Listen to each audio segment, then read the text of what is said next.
time in history when women's lives were narrowly defined, when a young girl's future often included only the roles of wife and mother, one young woman from Maine instead chose a life in business, journalism, and most important of all, public service. Hello, I'm Jack Perkins. Margaret Chase Smith. The very name has dignity, and so did she. She was Margaret Chase before her marriage. She was Maggie to some, though she never liked that name. She was Senator Smith to Washington, D.C. and to the world. And Senator Smith's accomplishments were remarkable. Many of the firsts that go beside her name are due to her efforts to blaze new trails for women.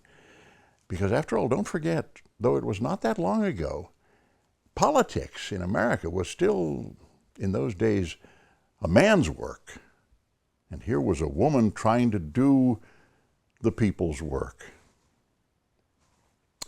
She was a woman of grace, of resolve, and of seemingly endless energy.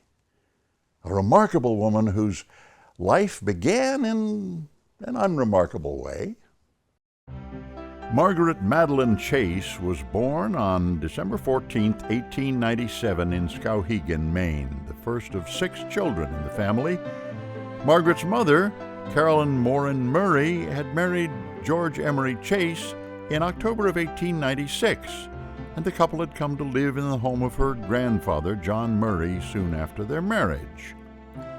Carolyn preferred to be called Carrie, but Margaret liked the name just as it was.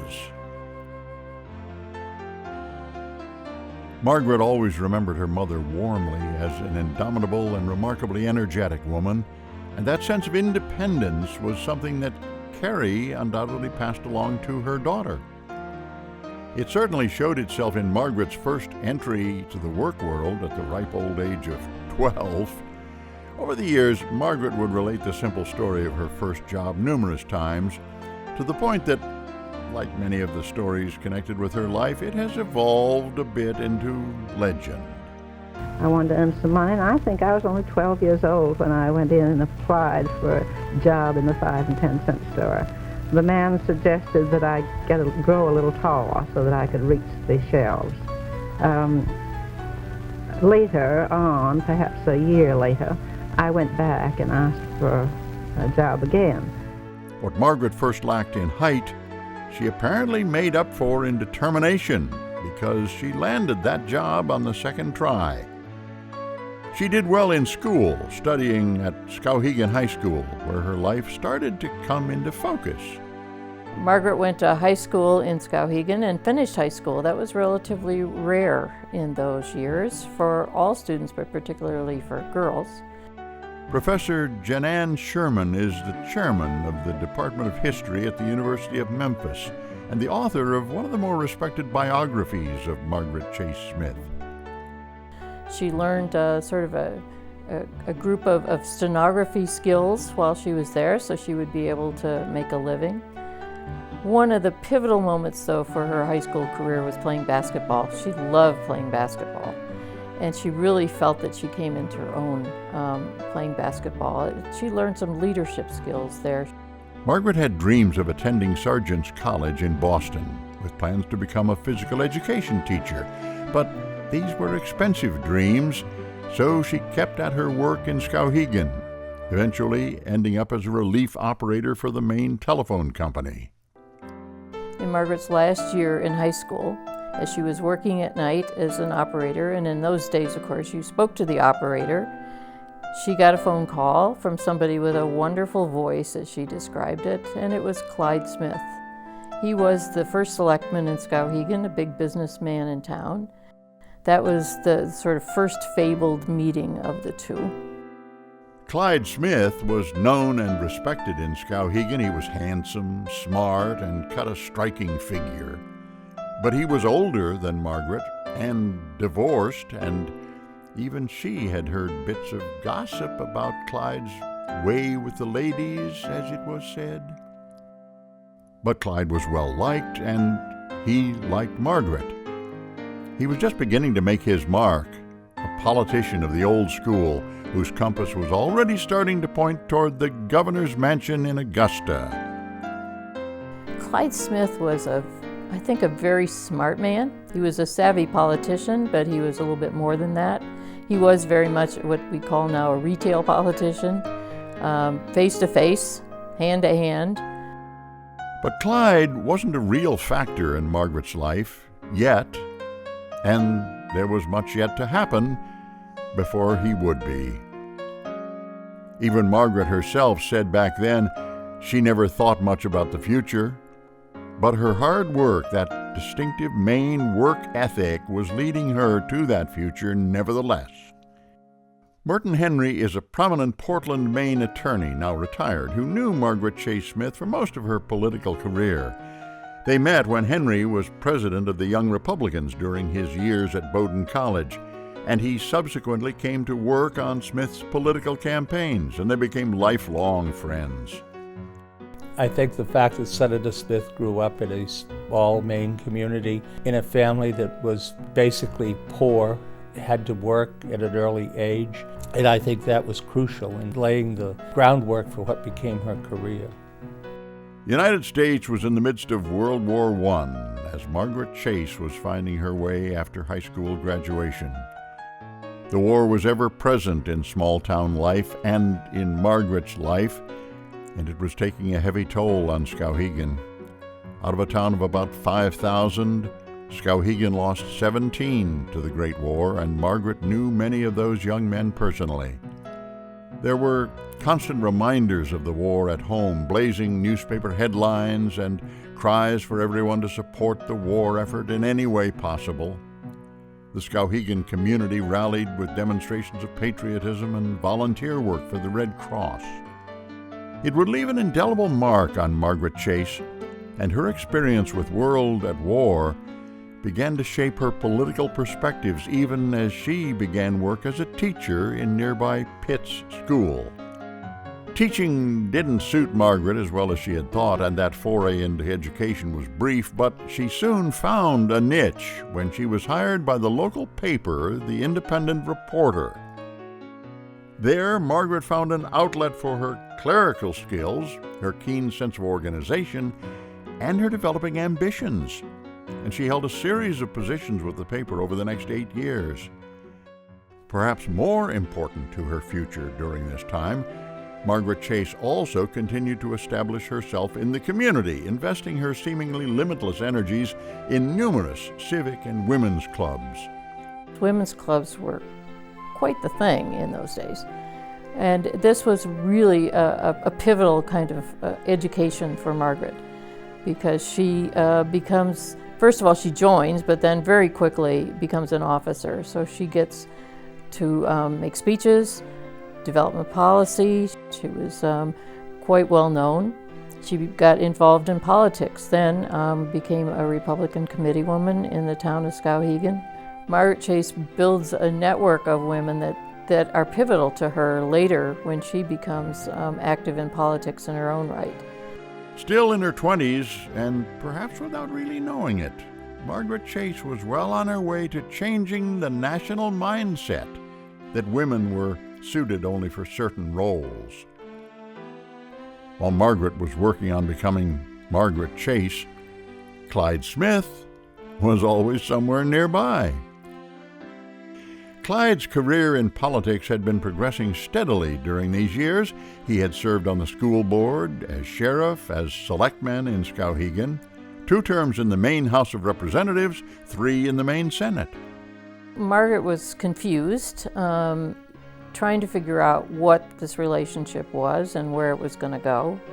He kept showing up, kept coming around, and they would attend meetings together and those sorts of things, but it really didn't develop, and certainly not the way she wished it had. Though Margaret was often left wondering if she and Clyde had any future together, there were other circumstances pushing Clyde toward marriage. Clyde Smith was eager to run for governor. He was a divorced man, and it was really important that he have a wife in order to become governor. And here in the state of Maine, right in his own hometown, was this wonderful young woman who'd been sort of waiting in the wings for him for a long time, who'd built a wonderful reputation of her own. And so in 1930 they married. And she hung on to her name because it was renowned in the state of Maine. So she became not Mrs. Smith, but Mrs. Margaret Chase Smith.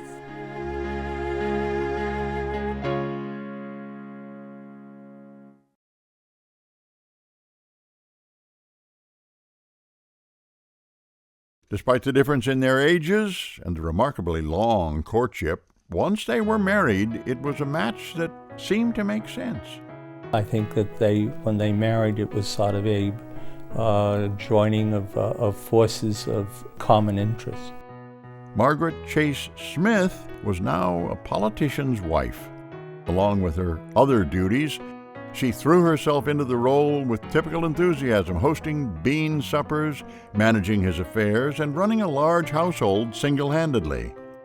Margaret did not, however, surrender her own civic connections, and against some protest from Clyde, later in 1930 she advanced to serve as a member of the Republican State Committee.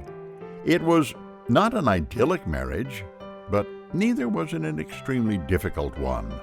Margaret talked about Clyde as a partner. When they were first married, he called her Sis, and she always called him Mr. Smith. But she called it a partnership. She called it a business arrangement rather than a great love. In 1936, when Clyde announced his run for the State House, Margaret became integral to his work, virtually managing and orchestrating the campaign. Her razor-sharp memory and all her experience in administration paid off as she kept track of Clyde's campaign appearances, his correspondence, and virtually every other detail of the campaign. Margaret was a tremendous asset in Clyde's political ambitions, but about a year into the campaign, political wrangling within the Republican Party pushed Clyde out of the race for the governor and into a run for Maine's 2nd Congressional District. Margaret ran the campaign. She was very good at keeping track of who his volunteers were, who the contact people were in any place that they went. She took care of his correspondence, she kept track of the money. She just did it all. And in 1936, the newly elected Congressman Clyde Smith and his charming and supportive wife were off to Washington. She insisted that he give her the title of his secretary, and there again she begins to build a network of women. Many predicted a brilliant and promising future for the Smiths in Washington. No one realized it at the time, but that future belonged more to Margaret than it did to Clyde. In the 1930s, the Republican Party, and both Clyde and Margaret were lifelong Republicans, was developing into a party of different camps. In a way, Clyde and Margaret personified those differing Republican philosophies. Margaret had very much restrained her own public persona as she entered Washington as Clyde's wife, and by the time the U.S. was in the run-up to World War II, their differences of political opinion began to show. Clyde, of course, goes to Washington during the New Deal, and though he is a Republican, he's quite a liberal. And he immediately begins working on labor legislation, which keeps him in Congress and he can't get home. And so he sends Margaret to just speak for him when she is in Maine. What's interesting that happens as the war is heating up is that Clyde Smith is talking in one direction and Margaret Smith is talking in yet another. Clyde Smith was very much in favor of neutrality. He did not think that the United States had any interest in a war in Europe. He was afraid that we would be sucked into a war we could ill afford when we had so many social problems at home.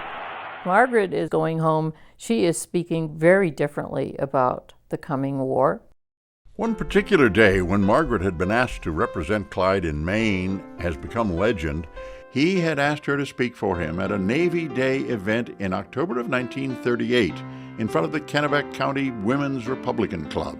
With confidence in her abilities, if perhaps too cavalier an attitude about Margaret's own developing political presence and opinions, Clyde apparently refused to help Margaret prepare the speech. She makes a rather famous speech that she made on Navy Day and notes how vulnerable the United States was in a coming war. So she is speaking very strongly about being prepared for war, while Clyde Smith is arguing for neutrality. The Navy Day speech is actually sort of the opening shot. And it spells out her whole philosophy about the need for a very strong military. But I think it comes from a very deep place, a very heartfelt place for her. Meanwhile, Clyde Smith's work in Washington began to take a toll on his health. Along with his continuing work on labor matters in Washington, this meant that it was Margaret who represented Clyde during his bid for re-election at the Republican convention in Maine in the spring of 1940. After strenuous days of speaking and charming delegates and constituents in Maine, Margaret began the long trek back to Washington. By the time she reached Boston, exhausted, word was waiting that Clyde had become gravely ill and she should return to Washington as soon as possible. When Margaret did arrive in Washington, she found that Clyde's condition had worsened. It had been a heart attack, and not the first he had suffered. It's getting close to the time to file for his next term, and in fact he advises his wife to file in her own name because he thinks if he has another heart attack, or even in the condition he was in, he might not be able to campaign as vigorously as he'd like. So the idea was she would file and then step aside once he was on his feet. But he does not get on his feet. At the close of that weekend, all during Sunday evening, at Clyde's insistence, Margaret enlisted friends and family in Maine to begin circulating nomination papers for her. And Clyde instructed her to get in touch with his Republican supporters to let them know he wished them to transfer their support to her candidacy. As Clyde Smith lay dying, he dictated a press release to all of his constituents and said to them, "All I ask of my friends and supporters is that in the coming primary and general election, if I'm unable to enter the campaign, they support the candidate of my choice, my wife and my partner in public life, Margaret Chase Smith." Around midnight that Sunday, seeing what lay ahead, Margaret sent the nurse out of Clyde's room and climbed into bed beside her husband. She remembered that for a time Clyde talked softly to her and told her how much he cared for her, and then he was gone. Clyde Smith died, leaving an unexpired congressional term, an election undecided, and a young widow who had many decisions to make in just a few short days. The very day Clyde was buried, Margaret was faced with the news of a special election to choose the person who would complete his unexpired term. She barely had time to think, much less the luxury of mourning her husband's death. In deference to Clyde's final requests, the Republican leadership of the state essentially conceded the primary of the special election to Margaret Chase Smith. Contrary to popular belief, congresswomen or widows of congressmen are not appointed to fill their seats. That does happen in the Senate, but not in the Congress. And so Margaret Chase Smith ran 4 campaigns, 2 primaries and 2 regular runs for his unexpired seat and his next full term in the Congress. I think that she just went ahead and did it, and I think then really suddenly realized she'd been elected to Congress. And Margaret Chase Smith was on her own.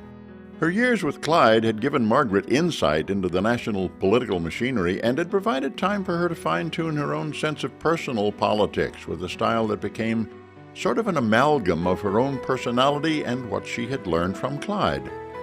Though she never relied on the Republican Party stalwarts, Margaret Chase Smith had inherited Clyde's political power base, which she merged with her own network of politically active women. This was the network she carried with her into Congress. But Margaret was still very much a woman in a man's world, with a background that differed greatly from that of her new colleagues. Well, Margaret Chase Smith goes off to Washington. She's got lots of friends there, but she feels like she's totally in over her head. All of her male colleagues are attorneys for the most part, highly educated. She's painfully aware that she just has a high school education. She finds 7 other women in Congress, not exactly a large number. They're very careful not to seek one another out, not to look as though they're forming some sort of women's cabal. So she feels kind of isolated and not sure of herself about what to do. Margaret Chase Smith responded by hitting the ground running. From the very start, she made a point of being at work in the Congress every day of sessions. In just those waning days of the 76th Congress, as she was finishing up Clyde's unexpired term, Margaret Chase Smith served on 12 committees and subcommittees. Even though these were not the more substantial committee assignments Smith later had her eye on, they were leading in the right direction. As the general election approached, columnists debated whether Maine was ready to deliberately send a woman to Congress.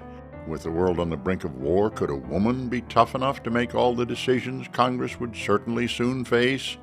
This notion that we have of stereotypes that a woman must be soft or she won't be strong on defense. Well ahead of her time, she showed the country that she could be feminine, a strong woman, and have strong convictions and be a strong proponent of national defense. So she set the mold. William Cohen served in Washington nearly 30 years, starting in 1973 in Smith's old seat in Congress, then in the Senate, then later as Secretary of Defense in the Clinton administration. In hindsight, he's able to pinpoint what Washington had yet to learn in 1940. I think it's that woman and that man who feel comfortable with who they are, that they can say and do what is consistent with their own beliefs. That sets you apart, and I think that set her apart. That did set her apart from the moment she entered Washington to take that seat for the Maine's 2nd Congressional District. Margaret Chase Smith began to develop a reputation for her strength and diligence, but also for her poise and quiet, resolute grace, even under pressure. That set an example in Congress and well beyond. Susan Collins was first sent to Washington from Maine in 1996 and is able to proudly proclaim that she is the 15th woman to be elected to the Senate in her own right. She is also among the first to acknowledge that Margaret Chase Smith was a powerful role model. I had gone to Washington as part of a special program, the Senate Youth Program, and I spent nearly 2 hours talking with Senator Smith. When I think back on that, I just can't believe that she took that kind of time with a high school girl from Caribou, Maine. And I remember leaving her office and thinking that I was so proud that she was my senator. But before the Senate, Margaret Chase Smith won that House seat on her own, and as a woman, first in 1940 and again in 1942, 1944, 1946, and always by a significant margin. Smith was solidly entrenched in Washington after just one full term, so much a fixture that her own party saw no sense in any other candidate, and the Democratic Party in the state saw no hope of winning the seat. I think the feeling in Maine, as is indicated at all of the elections, and my majority has increased each time, I think the feeling is that they may not agree with me, but they feel that I'm honest in what I'm doing, and they like to see anyone stand up and vote their convictions. Traditionally, women had been tracked onto congressional committees that dealt with home and family, education and children. And while Margaret Chase Smith never dismissed or diminished any of the work done by anyone on any committee, from her first day in Congress, she had her eyes set on the major committees, especially the Naval Affairs Committee. And she ultimately does get on Naval Affairs Committee, ironically on the strength of that Navy Day speech that she made earlier, where she spoke about the importance of a strong Navy. Well, on Naval Affairs, she immediately is thrown into all the big issues of the military during the war. Committees are where the real work of Congress is done, and that's where Margaret Chase Smith wanted to be. She was very instrumental in helping to create child care facilities for women workers in shipyards. The long, hard fight began when Smith took a closer look at the situation of the nurses in the armed forces. At that time, nurses were nearly all women. They did some of the most difficult work imaginable, and they did it without the benefits of the rank and pay offered to men in similar service positions. They had absolutely no security and could simply be dismissed when they were no longer needed. Being a woman who had herself worked hard for professional recognition, Smith could immediately see the unfairness of the situation. For her, the only sensible recourse was for the government to offer full status for the nurses, but that would be a big leap. There is a lot of resistance on the part of Congress to giving women full status, and she says over and over again, you either need these women or you don't. If you need them, you have to pay them, you have to give them status, and if you don't, then send them home and let's forget about it. So she was zealous, fighting for this over and over again, and ultimately she prevails. The status of women in the military would in fact be a cause that Margaret Chase Smith carried throughout her career in Washington. But her successes in this regard began with her efforts in the House. Olympia Snowe held Smith's old seat in Congress starting in 1979 when, like Smith, she was elected to represent Maine in the Senate.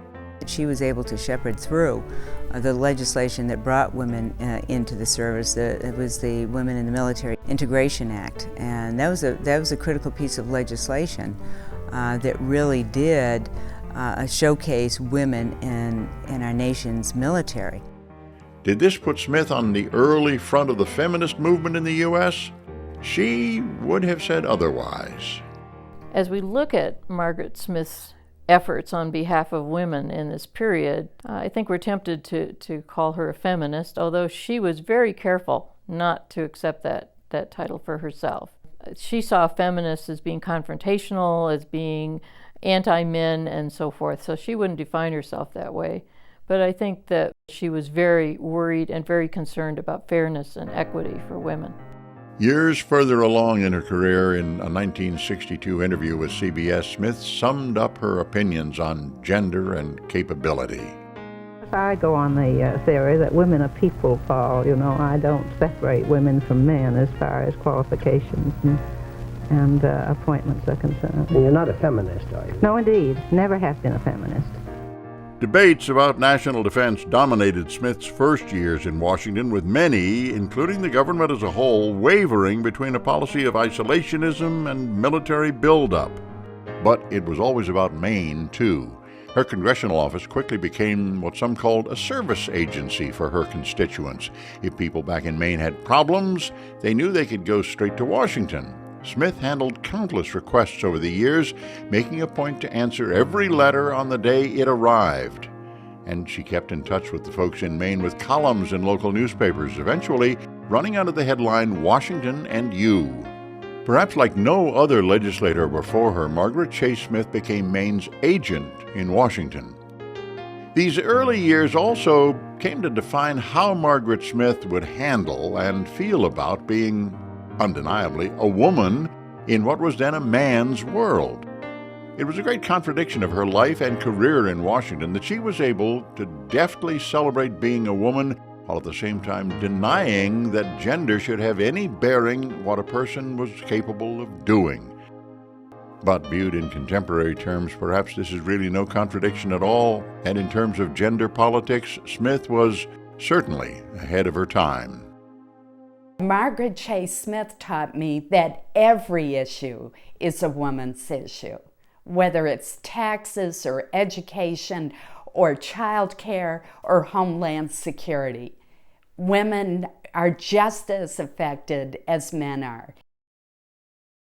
I think once she set the standard to say that yes, the Maine people will elect someone that they have confidence in, and it won't matter whether it's male or female. They just want you to be true to your own convictions and true to the values and the virtues of the people of Maine. But walking the gender line in her own life kept Margaret Chase Smith keenly aware of the difficulties faced by women everywhere, especially those in the armed services. She believed that service women deserved to be treated with nothing less than the respect they deserved, and in 1945 Smith introduced comprehensive legislation that would offer these women equality and permanence.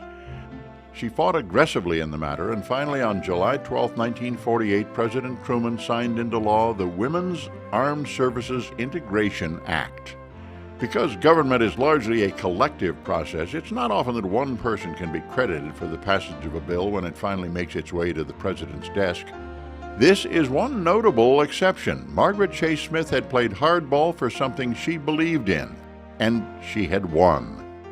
While Smith was building a reputation for being tough on military issues and an advocate for women, she was also building a relationship with a man who would come to shape the rest of her career in Washington. It was during those early years, those war years on the Naval Affairs Committee, that Margaret Smith meets the most important man in her life. Navy Lieutenant J.G. Bill Lewis was the counsel on the Naval Affairs Committee. He was the attorney for the committee and traveled with the committee always. Because Margaret was so careful about maintaining her position vis-a-vis seniority, she always sat down at the far end of the table, the last seat on the table, and she was right next to Bill Lewis. An unusual Washington partnership was born for Smith and Lewis, she in the forefront, he in the background, during Smith's time on the Naval Affairs Committee. And in what became, I think, a perfect metaphor for their later relationship, Bill Lewis wrote a question down on a piece of paper and slid it over in front of her on the table. And she was a little reluctant to ask the question, afraid there'd be a follow-up question, but more reluctant not to use it because then he wouldn't give her any more questions. And so she asked that question, and that is how the relationship developed. So right from the beginning, Margaret Smith came to rely heavily on Bill Lewis. He was always there for her. He had the education she didn't have. He was an attorney and he had an MBA from Harvard, and he gave her a lot of confidence because he provided her with not just the questions but also the research behind the things that she needed to do. With thousands of hours of committee work behind her, overwhelmingly positive election margins, and 8 successful years in the House, it was time for Margaret Chase Smith to take the next step to the Senate. Senator White, who was my predecessor, had been thinking about retiring, and I had a very interesting career there in the House. I was the senior member of the House delegation of 3 from Maine, and I thought that at least I should try or should give it consideration. But it just happened. I think there was no great planning for it. It'd be a huge leap with many risks. No woman had ever successfully run for Senate on her own. Smith knew she would have to forfeit her seat in the House. Her campaign would be a landmark, but it would be a campaign she ran her way, with honesty and integrity, and without money politics or smear tactics. Mounting the campaign would require tapping into the network of people Smith had come to know over the years, people she had helped, and those who knew her reputation for hard work and integrity in Congress. She could rely on those people to do the volunteer work necessary to run campaigns the way they were run in that period of time before television became the dominant factor in political campaigns. The campaign marked one further step in the evolution of Smith's political style, cementing her resolve to refuse campaign contributions. That choice was hers, but for this campaign, it was a calculated one. Her opponents were no lightweights. Smith was facing 3 men, each with significant resources behind him: a well-respected clergyman, the Reverend Albion Beveridge, Maine's previous governor, Sumner Sewell, and the state's sitting governor, Horace Hildreth. They tried to raise some money. They couldn't raise nearly enough to make any difference, and ultimately she decided to take the moral high ground and just simply refused to take campaign contributions at all.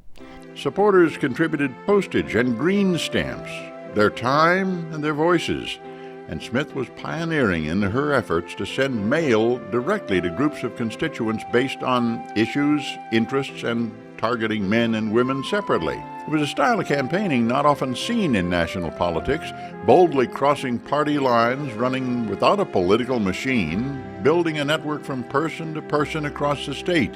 And it was a style that influenced most of the Maine politicians who came after. The campaign meant 18-hour days for Smith and her team and countless weekend train and car trips between Washington and Maine. This was going to be a tough fight. She was going to be running against 2 governors, one ex-governor, one sitting governor, 2 millionaires, one of whom had the Maine Republican machine behind him. But she decided that this was the time for her to do this, and with the help of Bill Lewis, they made a very strong push for this race. Angus King served Maine for many years, first to work in broadcasting and business, then in the state house as governor from 1995 to 2003. He knew Smith well during those years. She was tough, and she didn't have any, I was about to say she didn't care what people thought. Of course she cared, but she had such a strong sense of herself that she was going to do what she thought was right. Smith's 1948 campaign was also a landmark for Skowhegan. Since 1940, the small Maine town already had its woman in the House, of course, but it had never before had a homegrown senator. The national newsreels followed Smith's run for the Senate, while throughout the country the questions returned, what business does a woman have in the United States Senate? They said that there was no place for a woman, the old story. And of course I never was a woman candidate. I never was a woman in the House or the Senate. I was always proud that I was a woman, could do what I did, but I never did it as a woman. But her candidacy did energize women voters in Maine in a way no campaign before had ever done. This wasn't lost on Smith, and in this campaign and others, she frequently noted the similarities between managing a home and managing the government. She saw them as similar tasks, to which a woman was particularly well suited. Smith answered numerous challenges during the campaign, among them assaults on her voting record, distortions of her ideology. She took on each accusation point by point, tearing away the deliberate misinformation so the voters could see the truth of her years in Washington. In the end, Margaret Chase Smith was sent to Washington as Maine's new senator, riding on the wave of a stunning victory. She had amassed more votes than her three opponents combined, winning by a wide margin. In later years, Smith would come to see this as just part of her career, an unfolding destiny, but at the time she was aware of the landmark she had just laid down and was pleased to have been the one to do it, calling it a victory for all women. With the start of the 81st Congress, it was back to work for Margaret Chase Smith, now Senator for Maine and Senator at large for all of America's women. Margaret Chase Smith rapidly gained a reputation for paying attention, for being meticulous, for being careful, for doing her homework. All of those things were the things that Bill Lewis also helped her with. And nobody put one over on Margaret Chase Smith because she was not going to be fooled. She was very, very careful about what she did and who she listened to. From day one, Smith was on display in Washington, with nearly every appearance and activity getting relentless attention. But she still had to carve her own path. She was never an insider in the Senate. I think because she was a woman, but also because she was somewhat of a maverick. For example, she was famous for never telling anybody how she was going to vote. And I'm sure it drove the leadership crazy because they didn't know whether they could count on her vote. The experienced, capable, and attractive woman quickly came to be a symbol for all successful professional women as well as for the Republican Party. She could never forget that she was sharing this body with 95, later 99 men. And probably what spoke to it the strongest was the fact that she did not have access to her own restroom. The men's lounge was right off of the Senate floor, but if she needed to use the facilities, she had to go down 2 floors to where the lady tourists stood in line to use the public restroom or to try to take a long subway ride back to her Senate office. It wasn't for 12 years, not until 1959, that she gets a second office, what they called a hideaway, closer to the Senate floor so that she would have a bathroom without having to stand in line with the tourists. Although Smith was given to dismissing this inequity as simply something that the press had found easy to talk about, it was a reminder that she was in uncharted territory, as a rose among thorns, so to speak. And it was during this time that the freshman senator did one simple thing that unwittingly added to the Smith legend and legacy. A friend of mine gave me a lapel pin in the form of a little vase that held water. And I don't wear many ornaments. And I put water in it one day and happened to have some roses and put a rose in it. It looked pretty good. And it sort of brightened up a dark suit. And the men, of course, were all dressed in dark usually. And it got to be such a part of me that if I did not have a rose on when I went to the floor in the morning, some of the senators would come over and ask if I had forgotten to dress. And so it became quite a part of me and my daily habits. That flower in her lapel, usually but not always a rose, came to be part of Smith's image in Washington and in the world. In the style of the day and without pretense, it was a graceful way to show who she was and what she was. There was only one day in which the brightness of the little bloom worried Senator Smith. One day many years into her career in Washington, in 1963, the day after the assassination of President John F. Kennedy. When the Senate resumed its session that day, Smith had worried about that ever-present flower, whether it would be unsuitable. But at the request of other senators, she wore the rose, and at the start of the session, she removed the flower from her lapel and placed it on John Kennedy's old desk in the Senate. Starting in 1948, Senator Smith became an active and reliable committee member. She completed hundreds of committee assignments in her career, many of them relating to the armed services. But it was a learning process. You realize that a new member, a young person or any person going in to the House or the Senate knows nothing about it. It's entirely different than anything they've ever done. They don't know the committee makeup, they don't know the importance of the committee. Most of the work is done in the committee. And they go in and immediately think they should be chairman of a committee. Well, you're not equipped to be chairman of a committee. And sometimes you're not equipped if you're there 100 years. Like never before, for Senator Smith, her work in Washington was her life. But the work never changed her character or the way she had of serving the people of Maine. I have placed my official duty ahead of personal advantage. I have placed my Senate duties ahead of campaigning. This has meant staying on the job in Washington rather than in Maine campaigning. But it has been my pleasure to see many of you at least once a year. For every year I have set aside 1 month to 6 weeks to traveling throughout the state in every one of the 16 counties, at a time after the Senate has adjourned for the year. I don't believe that any other of your public officials can match that record. Senator Margaret Chase Smith eventually would serve in the Senate more than 24 years. But events that would shape her legacy began to unfold in just her first. The late 1940s were times of extreme change in the U.S. and abroad. The British and French empires had begun to splinter into new nations, and the Cold War had begun. With all the change came a mounting American fear of communism, what it meant, and what its impact might be with the atomic bomb as part of the equation.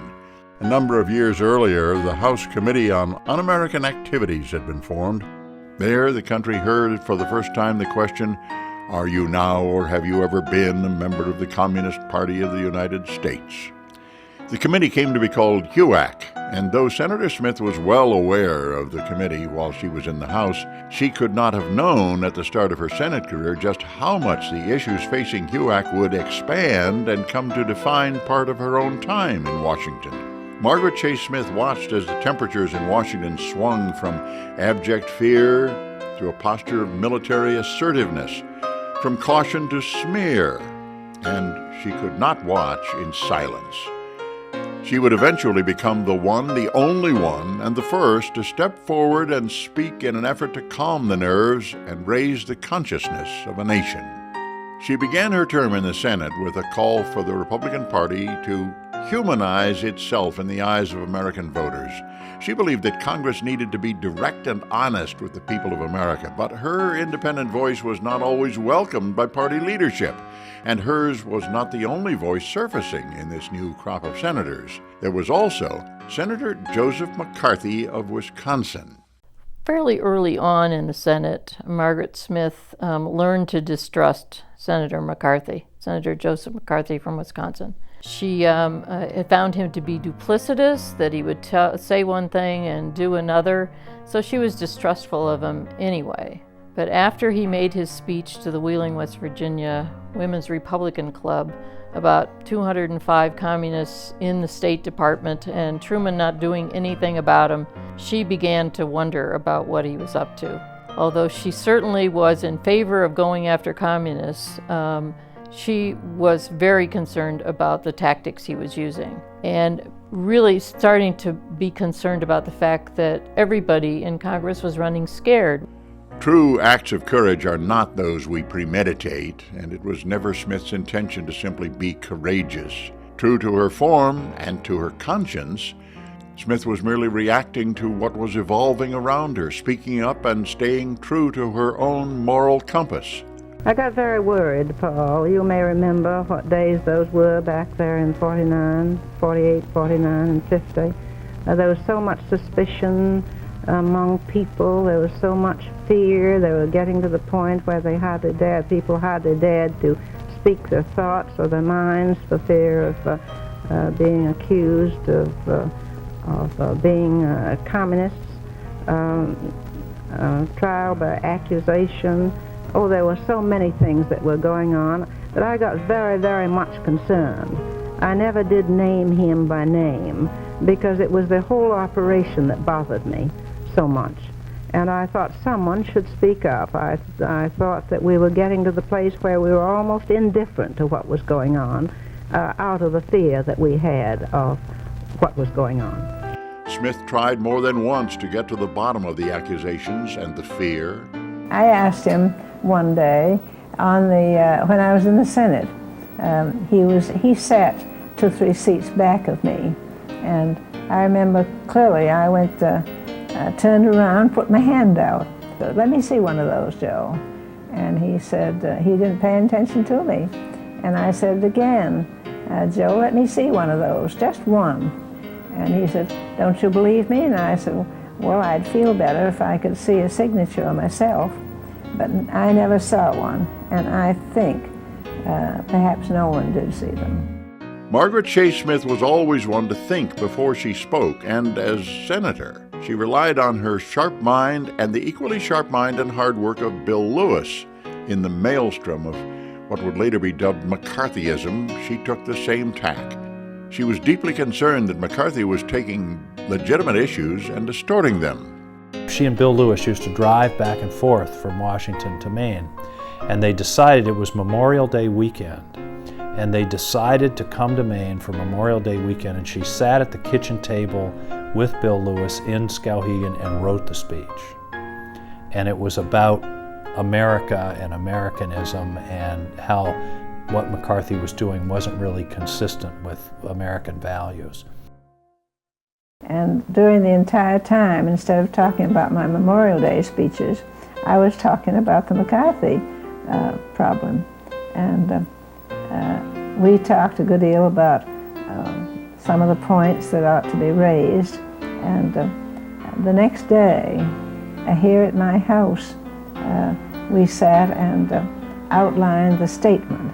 He pretty much drew up an outline of it, and I got in my thoughts along the way, and then we went over it together very, very carefully, and because we wanted to get everything in but keep it very, very brief. We were right here in this room behind me with Aunt Margaret and her executive assistant Bill Lewis and my mom and dad and myself sitting here as they were practicing and refining the speech and trying this and trying that. And of course at 12 years old I really got kind of bored with it, and Aunt Margaret was very good at recognizing that and stopped the whole process for probably a half hour and made an attempt to explain to me what it was all about. It was a speech that would come to define her professional style. But as with all defining moments, the beginnings were small and sometimes difficult to recognize while they were happening. There's the little train that runs between the Capitol, the Senate office building and the Capitol underground. She had the speech, she got on the little train. Who's sitting in the car? Joe McCarthy. And he says, "How are you, Margaret?" And she said, "I'm all right, Joe, but I'm going over to make a speech, and when I finish, you're not going to like it." He said, "Oh, Margaret, I'm sure it'll be fine," or something like that. But there's this wonderful moment of, can you imagine, here's this woman, she'd been in the Senate for 2 years, and here she is confronting this guy by accident on the way to deliver the speech. She had copies, they had copies of the speech for the press, and Bill Lewis was up in the press gallery with the speeches in his hand. But his instructions were, don't hand out any copies of the speech till you see me stand up and read the first paragraph. Because she was afraid till the moment she was on the floor that she'd lose her nerve. Again, it was a tremendously courageous act. You know, you were taking your political life in your hands at that time, in any way challenging McCarthy. On June 1st, during the regular Senate session, Margaret Chase Smith stood and spoke her mind. Without flourish or personal indictment, she quietly awakened the sleeping conscience of the nation. The primary object of her words, Joseph McCarthy, was unnamed by Smith but known to all, and he sat just 2 rows behind her in the Senate chambers. He sat several to 3 seats back of me, and he sat there with his face in his hands, and I couldn't see him, but they said he didn't move or blink an eye. He just sat and listened. Senator Margaret Chase Smith's Declaration of Conscience speech was certainly a seminal moment in our nation's history. And she, I think, spoke to the fears, you know, that most Americans felt at that point in time. And she did what 94 of her male colleagues, I might add, dared not to do, with 15 minutes in her Declaration of Conscience speech. And as a result, defeated a giant of demagoguery with Senator Joe McCarthy. It really was a remarkable moment. As Bernard Baruch once said, had a man made that speech, he would become the next president of the United States. Perhaps the adage is right, at least in this case. It takes a woman. But if the Senate's only woman wasn't already a lightning rod for controversy and contention, she surely was now. She managed to get a half a dozen of her colleagues to sign on to her Declaration of Conscience before she gave it, but within a couple of weeks, they had all but one of them discredited it and told McCarthy, well, they didn't mean it. He was extraordinarily powerful, and he could punish people, and he did. And he punished her as well. She was thrown off of several committees. She was ostracized ultimately by her own party as the wrong kind of Republican. Joseph McCarthy never found a communist. None. I think it was the beginning of the decline of Joe McCarthy because she exposed him for the fraud that he was. Smith continued to work hard at everything before her in the Senate and in preparing for another election, but she took a beating for having spoken her mind, and so very publicly. It was in 1954, in the Republican primary, that the opposition was saying that I was dying of cancer. And of course I was doing the work down here and traveling to Maine weekends, and I was working very, very hard, but I have missed, I think the records will show that I have missed only 1 vote in my 22 years of service on anything that could be called illness. I think there is no doubt that Senator Smith's Declaration of Conscience speech set back her Senate career. And it was not until well into the 60s, when the McCarthy era was behind, the early 60s, that she was allowed to really assume the role on committees and things that she really was entitled to by her seniority. Even though there were now stirrings of opposition to what McCarthy was doing, he still had power, and he had no intention of letting Smith go unpunished for her actions. One way he could strike at her was during the coming election. 1954, McCarthy sends his own man, Jones, into Maine to run against Margaret Smith, and it was a really ugly campaign, financed by outside forces and all the rest of it. Again, another effort to punish her for her strong stand against McCarthy. On the ballot, the election pitted Robert L. Jones against Smith for her new Senate seat, but it also pitted the struggle between the ideals symbolized by Smith on one side against McCarthy's ideas on the other. The struggle manifested itself in that election and became the focus of national politics. On June 21st, the Republicans of the state of Maine will decide whether it will be Mr. Jones or Mrs. Smith. And Mrs. Smith will learn the price or the reward of conscience. She paid a big price for speaking out against her party, speaking out against McCarthy. We celebrate her now as this amazing, courageous act, but she was, I think, harmed. Her entire career was harmed. As you know, it took the Senate another 4 years to get around to censuring him. They don't censure him until 1954. And Margaret Smith is profoundly disappointed by the leadership in her own party, who will not stop him, will not criticize him, especially President Eisenhower. Yet after the campaign that saw some of the worst mudslinging ever witnessed in Maine politics, Margaret Chase Smith defeated Jones in the primary by a 5-1 margin. But politics in Maine was changing by 1954, and voters were no longer sending Republicans to Washington out of pure habit. Smith faced Democrat Paul Fulham in the general election, and it was a legitimate tussle until near the end of the campaign, when Smith made a televised speech on the night before the election in which she kept to the high ground but pointedly rebutted each of Fulham's negative characterizations of her and her record. Smith defeated Fulham with fully 59% of the vote, but the Democrats were beginning to regain power in Maine, and voters had put Edmund Muskie, a Democrat, in the State House. Because Smith's win was weaker this time than it had been in previous years, the Democrats saw it as reason for hope. The election of 1954 was many things, but it was by no means the sundown of Margaret Chase Smith's time in the Senate.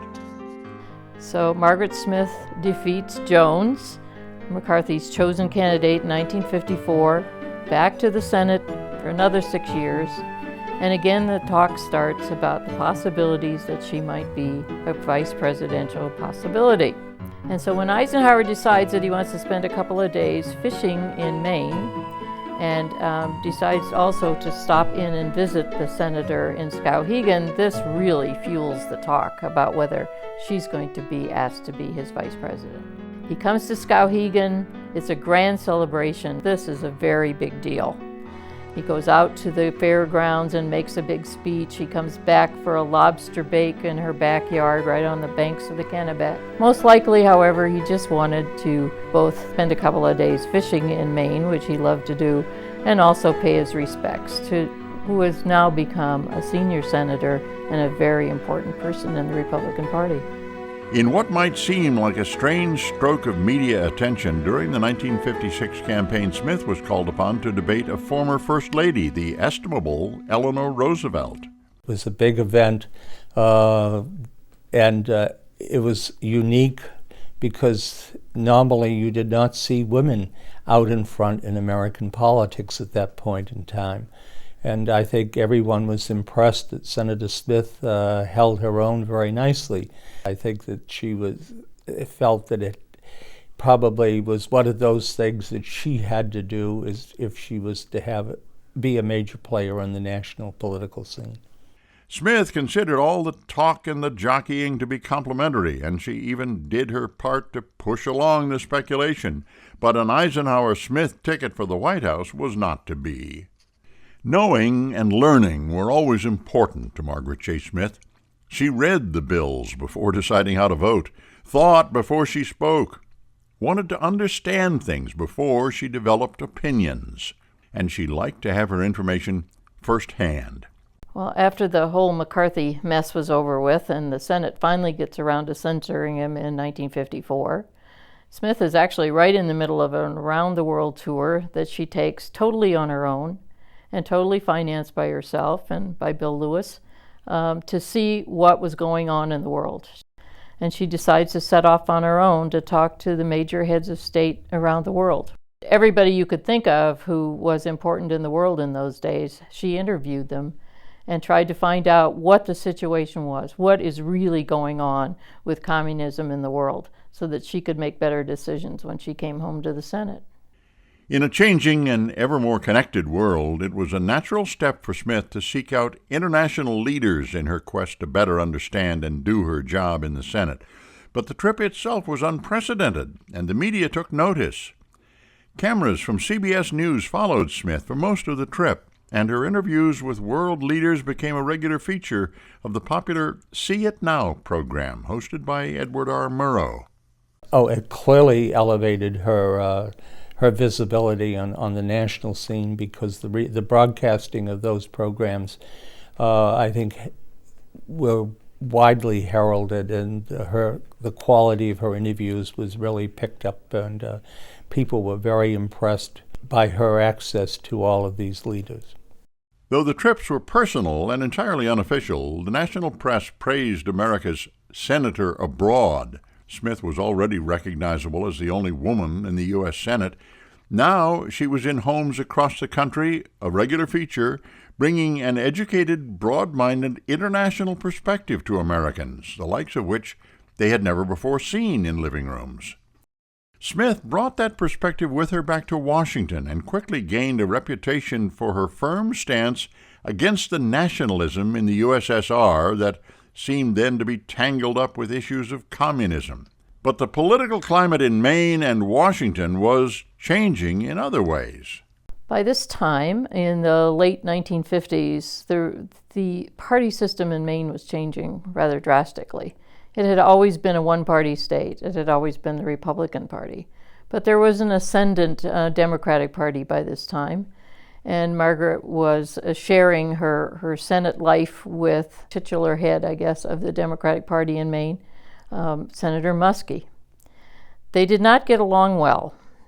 There was lots of jostling for position between the two of them. And come 1960, Senator Muskie decides that maybe somebody needs to take on Margaret Chase Smith and defeat her. And he comes up with what he thinks is the perfect candidate, another woman, Lucia Cormier. It takes a woman to defeat a woman, or at least that was the assumption of the Democratic Party. First time two women had contended for a Senate seat. And there was a lot of effort to sort of stir up animosity between the two. But it turns out that their positions on policy weren't all that much different, and both of them were absolutely committed to not getting involved in catfights and giving the press what they wanted. And so it turned out into rather a tepid campaign, and Margaret Smith won easily.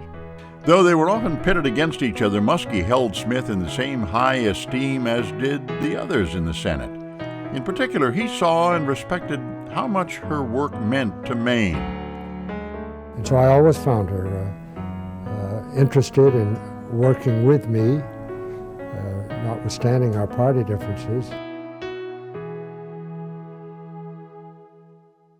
By now it was the 1960s, fully 20 years into her career in Washington, and still another landmark challenge lay ahead for Margaret Chase Smith. 1964, Margaret Chase Smith, senator, stateswoman, decides to toss her bonnet in the ring and run for president. This was a very strange campaign because she decided, first of all, she was not going to accept any campaign contributions, and she was not going to absent herself from the Senate. That was a little bit difficult to do, but she did jump into the New Hampshire primary, figured that she would do very well, and thought because they were her kind of people that she would come out pretty well. I shall not alter my plans on the money because it would be so out of character for me. My Maine campaigns, my campaigns in the state of Maine, and as you know, I have increased my majorities each time. I have not spent money. I think the largest amount that I ever spent was in 1948 in my first election for the Senate, and both the primary and the election cost me less than $10,000. The offers of money have been very, very fine, and I'm deeply grateful. But I want to go into the primary in New Hampshire in character. Well, she didn't come out as well as she had hoped. So she moved on to Illinois. The main reason she decided to enter the Illinois primary, well, first of all, it didn't cost anything. There wasn't any filing fee. And she had a cadre of people, actually two groups in Illinois who were interested in her candidacy. One was a group of club women who wanted to see her run for president. The other was some Illinois state legislators who wanted to see her be vice president. She was running on her record with as much conviction as any of the candidates, and again concurrently celebrating the fact that she was a woman and denying that her gender should make any difference in the matter. I've had 23 years in the House and the Congress. I have had a run of record roll call votes, missing only an occasional one, never one by illness, never missing one since 1955, June 1, 1955. I think my record of service and accomplishment and of years is greater than any of the other announced candidates and most of the talked of unannounced candidates. I think I have a good record. I'm very proud of my record. I can see no reason why, as a woman, I should not put that record to good use as well as any man could. It was extraordinarily difficult for her to maintain, and a lot of it had to do with who she was and with her gender. She was out making speeches about policy. She was a war hawk, very strong on military defense, very strong anti-communist, but at the same time, in order to sort of set her feminine credentials, she was passing out recipes for blueberry muffins. She was caught, as most political women are caught, in an untenable situation, to look strong and powerful as a man would, as a leader would, and still be an authentic feminine woman. And it was a campaign in classic Smith style. No financial contributions, no beholding to anyone for the money behind her bid for the White House, and no reliance on television or radio ads, despite the fact that the media were now playing increasingly important roles in political campaigns. There was no money to do bumper stickers, to set up any kind of phone banks, any of the rest of it. It was all done on volunteers. And then because she wouldn't leave the Senate if there was a vote, she only made it to Illinois for a couple of weekends. She did surprisingly well there, though, and got about 26% of the vote. And I think at that point she thought she had a pretty good shot of being named Goldwater's vice president. I don't think he ever considered it, but she was certainly interested in it. But it was a half-hearted campaign. And perhaps one for which the country as a whole was not ready. A woman in the White House? A woman as president? Not in 1964. So it was a very difficult campaign and kind of a sideshow, actually, to the 1964 campaign season. Although she did show up at the Cow Palace out in San Francisco, she did stand in a box and heard her name being placed in nomination for a major political party for the presidency of the United States. And she ended up taking home 27 of the delegate votes when she left the Cow Palace. So she was happy. She had placed her name in a position in history as the first woman to seek the nomination of a major political party. And I think she blazed the trail and made it a little more possible for other women to follow. As the 1960s rolled into the 70s, the changes in the world were lost on no one. America was entrenched in an increasingly problematic war in Vietnam. Richard Nixon, a former cohort of Joe McCarthy, was in the White House. Senator Smith, I think, felt concerned when we began getting involved in Vietnam. Once we were there, she felt she had to support and back up the fact that we had troops there. But publicly, she never did anything that would undermine the armed forces that were over there. Though always smart, always dedicated, after so many years in Washington and now in her 70s, Smith was slowly becoming a politician of another generation. To some, the disconnect and her years were beginning to show. Margaret Smith was not sure that she really wanted to run for re-election in 1972. She was getting old, for one thing. She was 74. She just had a couple of hip replacements, so she was concerned about her health. Her eyesight was getting bad, but she also was the quintessential politician, and she was not about to give up. And when a candidate named Robert Monks said that he had $1 million to defeat her, that's all it took. She was going to run, and she was going to defeat him. It was a very difficult campaign.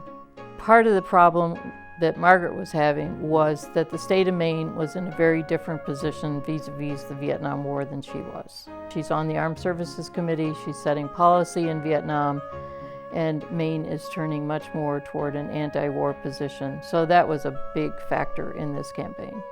The senator told me a story about that election that I don't know whether it was her revising history or whether it was really the way she felt, but she told me that she had no intention of running again for the Senate in 1972. The only reason she ran was that Bob Monks ran against her in the primary, and it irritated her. She thought it was an insult that he was running against her in a Republican primary, so she decided to run. But she said, once I took care of him, I didn't care. Right in the middle of it, Bill Lewis has a heart attack, and she almost gives up hope right in the middle of the campaign. He gets back on his feet, he says, we're going to do this. In the primary, Margaret Smith soundly defeats Robert Monks and thinks that she probably is safe now. Certainly her volunteers thought she was safe. The Democratic Party is much stronger, and they put up a candidate to take her on in the regular election. Again, Margaret felt safe at this point, and so did her supporters. And all of her volunteers kind of relaxed, I think, and didn't see Hathaway as a serious challenge.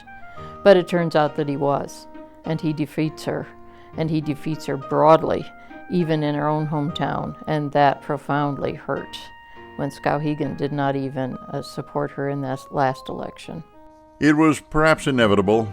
Smith was 75 years old by this time. Her political base was out of the same generation, and the political world was somehow a lot younger. As with any election, there were many factors in the outcome. I think that she was getting along in age. Her eyesight was not great at that time. We had Bill Hathaway, who was a very popular congressman. I think the combination of his running and the image that he presented certainly did a good deal to perhaps weaken her, otherwise her position. And the fact that she didn't spend any money. One of the things that she took great pride in, that she was, I think, spend enough money to send letters out and pay for the postage. Those days were changing, and as a matter of fact, they were rapidly becoming gone. And so it was almost as if she were from a different era at the time when television was now moving into politics in a major way, and the costs of that were enormous. And I think it was a miscalculation, but it was a miscalculation in combination, again, with age factor, physical restrictions perhaps, and then the state, like other parts of the country, saying time for a change. For Margaret Chase Smith, for Washington, and for Maine, her loss in 1972 was the end of an era. The defeat was really painful for Margaret Smith, and she didn't go home for a few years. She traveled a little bit, lived in different places, did a Woodrow Wilson Fellowship with Bill Lewis, so that she didn't have to confront going home, but she knew she always would, because Skowhegan was always her home.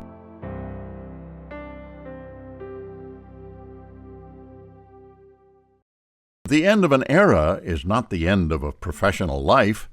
Smith was wounded by her loss, but her views on politics and history were sought by educators and institutions around the world, and she knew there was still much work to be done.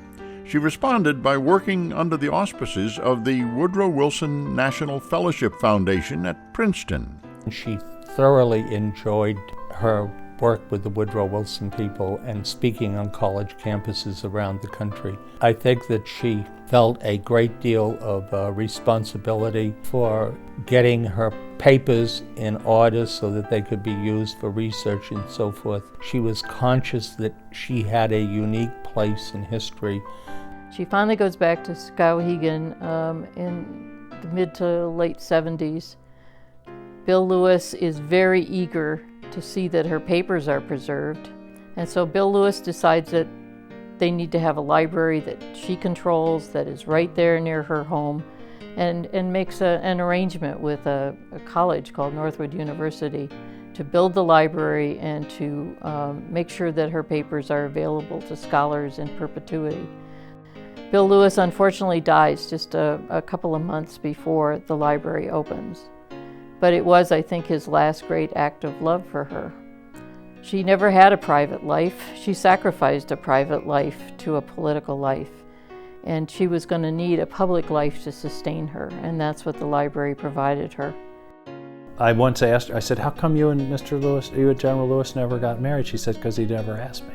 But they were very close. They lived in the same house, and he was really her, by far her closest advisor. He was a very smart guy. If the library was on a personal level Bill Lewis's gift to Margaret Chase Smith, it was the perfect one, and one that showed just how well he knew her after almost 30 years together. People from all over the country would make their trek up to Skowhegan to pay respects to her as a stateswoman and as a great American. And it kept her vibrant, it kept her needed, it kept her important. When the Margaret Chase Smith Library opened in 1982, the event brought dignitaries from across the country to Skowhegan to honor Senator Smith, her work, and her contribution to history and education as represented now in the library. Following her retirement from the Senate, her collected papers and memorabilia represented an invaluable and unavailable resource for those who would learn from her 40 years of public service. Together, we determined to change that situation by constructing and operating the Margaret Chase Smith Library Center in Skowhegan at the site of Senator Smith's home. As a result, our College of Management and Entrepreneurship, with campuses in Michigan, Texas, Florida, added a fourth and unique leg here in Maine. The result has been, and I do not overuse the word, phenomenal. The Library Center as a window to the world and a continuing and contributing part of our college. But the library was then and is now much more than just a memorial to Smith and a repository for her papers. And since its inception, the Margaret Chase Smith Library has welcomed visitors, students, scholars from all over the world, young minds and old, who wish to take advantage of the offerings at the dynamic and comprehensive Center for Research and Study. Senator Smith was a presence at the library herself for many of those years. Senator Smith was never one to stand on pretense. She sat after the library was built in the atrium of the library off the front door of her house every morning, doing her mail and her dictation and reading the newspapers, and anybody who went by was more than welcome to stop in and visit with her. She encouraged school groups to come to the library, and they came in multitudes, and she visited with every school group that came to the library herself. After Senator Smith's retirement, her home and the library also became a center to celebrate her life and to showcase her achievements and her awards. She has been honored with tributes both official and heartwarming. Senator Smith spent 32 years in Washington, a life in public service. She garnered 95 honorary doctoral degrees, countless awards for her work. But the most important, she earned respect and admiration all the way from Skowhegan, Maine to the far corners of the world. I think she knew she was a historic figure. She was very good at acting like it wasn't a big deal, but it was. People who are in high positions, they want you to think that they don't care. That's nonsense. She liked being the senator. She liked the attention.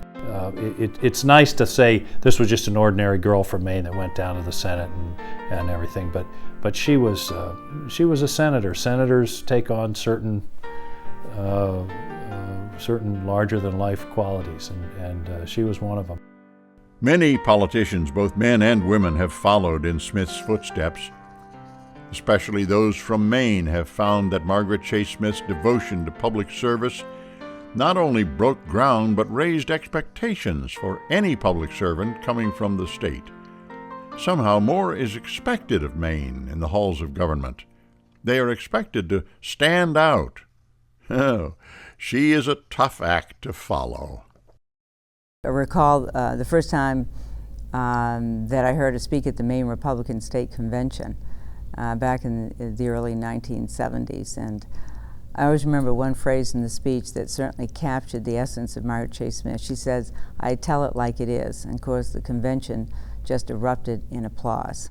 I think what Senator Smith most taught me was to stand tall for what I believed in, no matter how difficult it might be, no matter whether it was popular, no matter whether my party agreed or not, but to stand tall for my principles.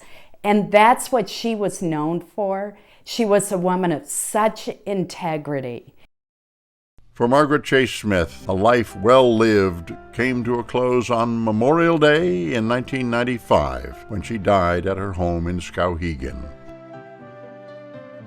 She had seen an entire century pass, had been a vital part of most of it. Her political career was her life, and she had lived it with determination, intelligence, dedication, and unsurpassed grace. Margaret Chase Smith was who she was and also what she did. She was a trailblazer for women. She was an icon of all that was wonderful about Maine. She was frugal, she had great conscience, she had terrific integrity. She knew what was right, she knew what was wrong, and she was willing to take the risks to live up to what she thought was right or wrong. And that's what I think makes her a great American and a great stateswoman. And I don't think we'll see the likes of her anytime soon.